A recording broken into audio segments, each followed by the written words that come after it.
Fellas, welcome back. It is a rest day.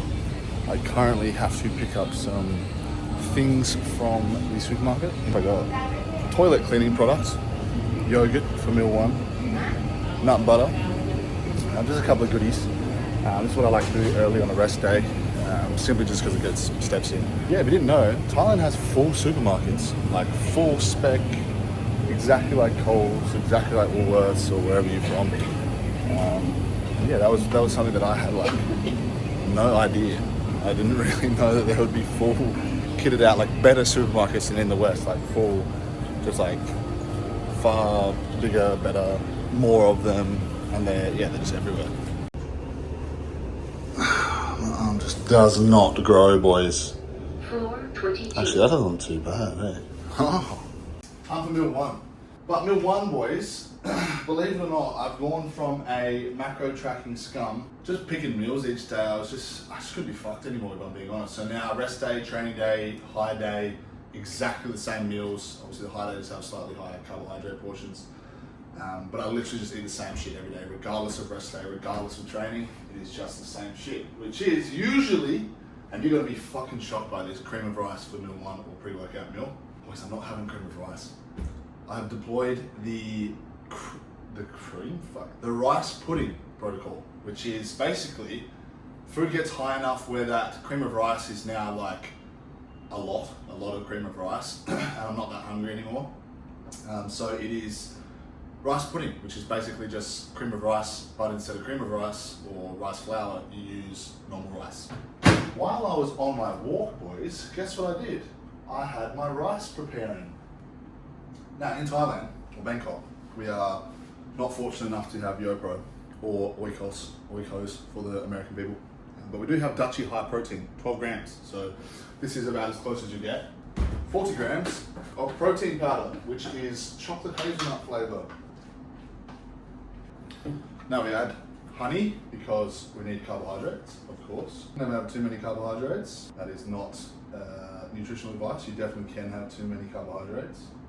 This video is actually going to be a Q&A, question and answer. I've got some questions coming through on my Instagram right now, and I'll answer them, or a few of them, throughout the video. There you go, boys. It's literally just like cream of rice, but it's actual rice, so it's way less volume. It's like half the volume. Blueberries go in, 100 grams. Meal is done. Haha, boys. Okay, so I finished the meal. I finished my rice pudding. I've done a little bit of work, so I thought I would dig into some of the questions that I've gotten so far. So we're going to start off with, from a client of mine, what makes a good coaching client / what makes a client coachable? This client is probably one of the most coachable clients. But very, very short answer would be someone who adheres to the plan, someone who wants to work and doesn't just want the facade of thinking they're working because they have a coach. And someone that wants to learn. I think the funner part of coaching for me, obviously the main part is progressing someone's physique, and getting them progressing in that department. But I think teaching and educating for me is also a pretty important part of it. Next question. Next 3-ish questions are all from different people, but have relatively the same answer. So we've got, what do you enjoy the most about living in Thailand?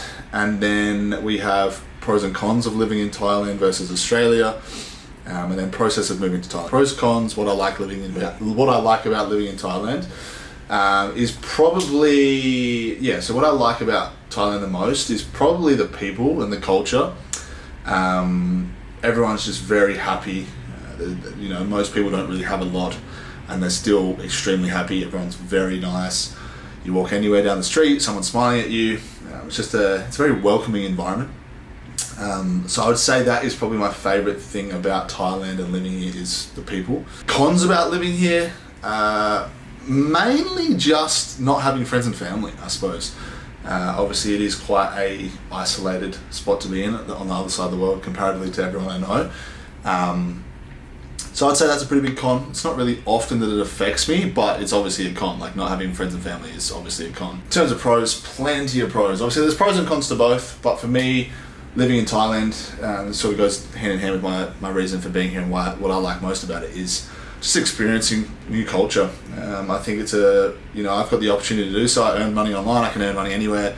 why would I not go and experience a pretty well completely flipped culture on my own from where I'm from? I feel like it's a pretty good opportunity. And yeah, I'm sort of an experienced person. I just love experiencing shit and living in a different country that's in Southeast Asia comparatively from, Australia. The Western civilization is quite a different experience, and it's been fucking fantastic so far. Process of moving to Thailand. So the process of moving to Thailand for me was very easy. It was coming from Japan. I was traveling Japan with my friends. We decided to come to Thailand for a week, and I ended up just not moving. I was like, yo, Mum and Dad, can you please go and pack up my house in Australia and get all my shit in storage? I just never went home. So thank you, Mum and Dad, a big lifesaver. And they also asked in terms of visa. It was pretty simple for me. It was just education visa. So got a visa to learn Thai, the Thai language. But yeah, that's basically the gist of those questions. I don't want to sit on it for too long. First cycle. This is probably a pretty big one. I actually don't know if I've talked about this one before. Very boring. My first cycle was 250 milligrams of testosterone per week for around about 6 months. Very unexciting. I wish I could tell you I did fucking train out of bar and all this shit. To be honest, I wish I had been a little bit more aggressive with it all, but I didn't get a coach until around about that 5 or 6 month mark. So that was when I started to dabble a little bit further into the PD side of things. But yeah, my first cycle was 250 milligrams of testosterone. What do you do to cope with muscle fatigue? I don't really do anything to cope with muscle fatigue. Programming is a big one, recovery is a big one. Obviously we're trying to mitigate fatigue as much as possible, or excessive fatigue as much as possible via programming. Muscle fatigue is part of the process. That is, you are going to have muscle fatigue because you train. So, but in terms of like actual direct work that I do outside of just the basics, not a whole lot. Fuck. Question from one of my homies. 1, how did you get your hairline back? 2, why is your rod called the hammer?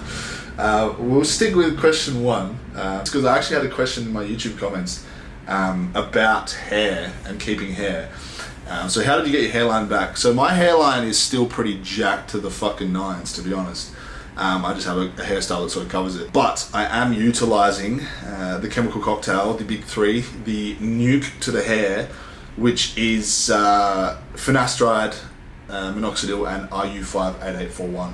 How important is eating the proper micronutrients for building muscle and size? It's important.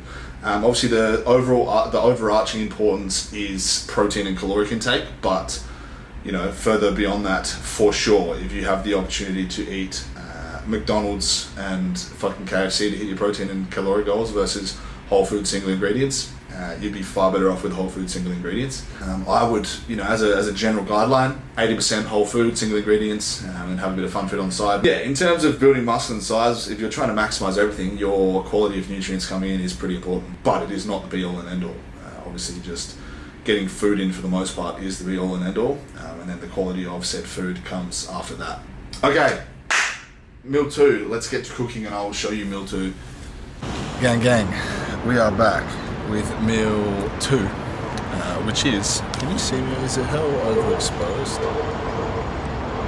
I think that should be a little bit better. But meal 2 is very boring. Chicken, rice, veg. We have chicken, rice, namjin jiao, which is like Thai spicy sauce basically. It's really spicy but fucking elite. And then I've also got desiccated coconut in here with a little bit of honey for some sweetness. And I figured I would come up here and eat it on the roof. There's a little cleaning lady who thought it was very funny that I was talking to a camera. Yeah, I've literally, if you watched the other video, I literally have never used this, but it's actually quite nice. So I figured, fuck it, I'll come up and eat food here. There's a nice view. I don't know if you can really see. You can't see absolutely anything because it's too overexposed, but it's a nice view. I'm going to enjoy food while I can outside. Also, I forgot to mention, in the first 2 clips, it must look hell stupid, but basically that is my, like, in the morning if the sun is out and the UV is good, I will tan. Instead of like doing cardio in the gym on the treadmill, I will just walk on the pool. I usually do like 4,000 steps in the morning, but this shit, bro, fucking elite. Oh,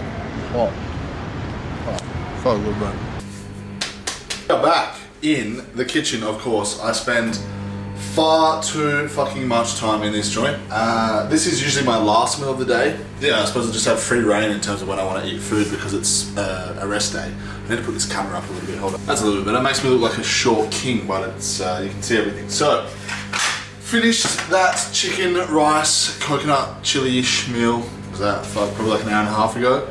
I'm now going to be having my oatmeal, which is usually I eat as actually just oats. I don't have it as a shake usually, but literally it cannot be fucked. I have to do a little bit more work. And I like my oats cold, so I don't want to have to heat them up. So I will put them in a shaker, I'll blend it up. I'll show you all the ingredients. So 90 grams of oats. Almonds, like actual genuine whole almonds that I'll put in here. So these types of things, like almonds in my meals and stuff, I'll rotate. So I'll just have it as like, I've got it in there as right now it's peanuts. At the moment I'm with almonds, I'll sometimes go Brazil nuts, I'll sometimes go cashews, peanuts, walnuts, whatever sort of nut I'm feeling. It just gives me like a broad spectrum of micronutrients coming in across different weeks. Like this is painfully slow. Banana. If you don't like banana, you're pretty crazy in my opinion. The favorite, frozen blueberries. Literally, these are like my favorite food of all time. Fuck. I forgot the main ingredient. Protein.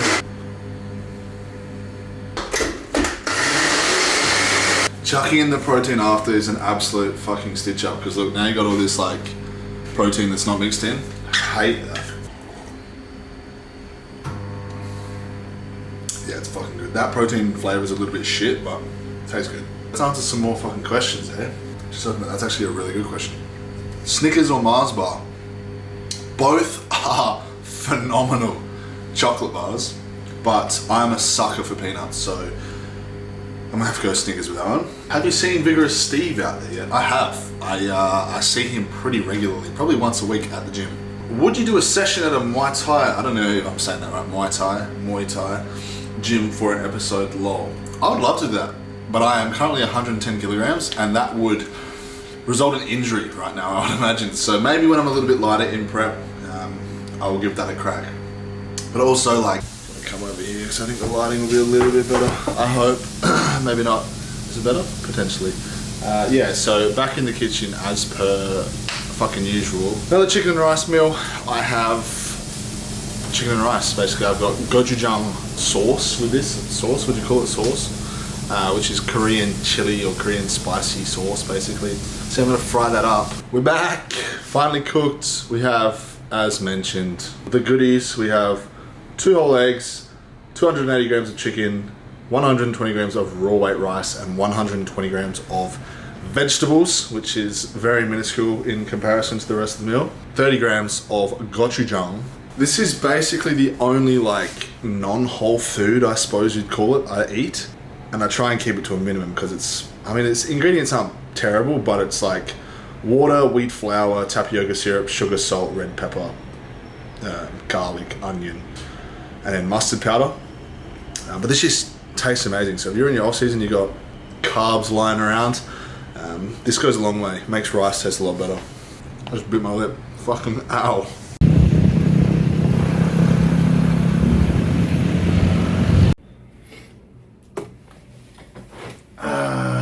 We've got a new ankle, boys. New angle. I went to the market with the intention of trying some bugs, like some insects, but I couldn't do it. I saw them. I was like heading there. I was like, "Yep, I'm going to eat some bugs for the tube." I saw the bugs.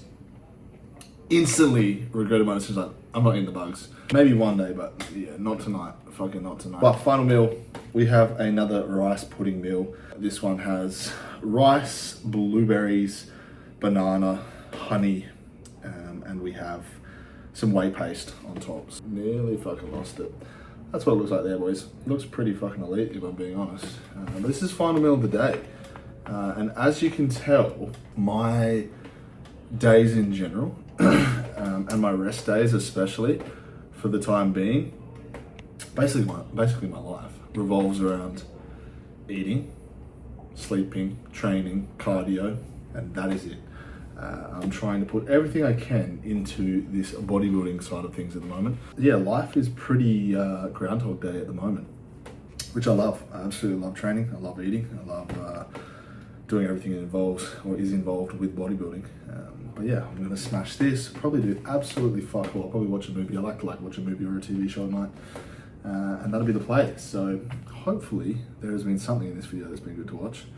And I'm going to try and continue to make these, obviously, especially leading into prep. When I get into prep and things are a little bit more exciting and I'm changing a little bit more rapidly, I'll probably try and film a couple of times a week, maybe 3 times a week, and really start pushing the YouTube side of things. But can eat this meal, do a little bit of work, and that will be me. I'll be chilling and sleeping for the rest of the day. So that's the usual setup. I've got 10,000 steps in today. Rest days are a break from cardio. I do cardio 5 times a week, so I do it on training days. And yeah, hopefully you enjoy it.